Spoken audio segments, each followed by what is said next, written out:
AITA for requesting my son and nephew be placed in separate classrooms next grade.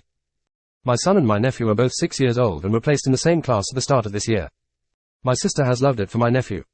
H is autistic and has a lot of trouble socializing and with overstimulation. H is known to have meltdowns in class, and there were times my son was asked to stay with him while the class was evacuated. I had to step in and speak to the teacher as well as the principal about this because my son was terrified. They were seat friends all year and they are the only two kids who never got a new seat friend. The teacher kept them together because she was worried my nephew would be bullied by other kids. But it was hard for my son. H is very shy and introverted, and sometimes my nephew getting upset would upset him.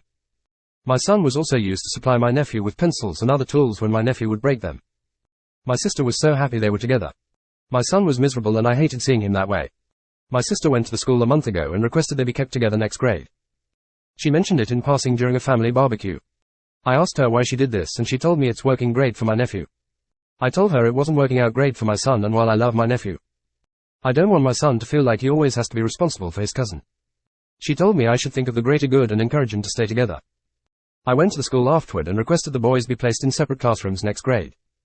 I told them my son did not deserve to have his education interrupted in order to help my nephew. I made it clear I was not okay with keeping him together. I also brought up again that I had not liked how they had handled things over the last year. The school agreed to separate them.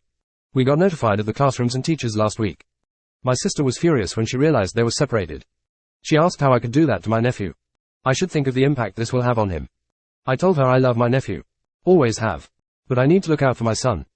She told me it will never be as bad for my son as it will be for my nephew, and we could have figured out a way to make it work better for both boys. AITA. Thank you for watching. Make sure to like and subscribe for more.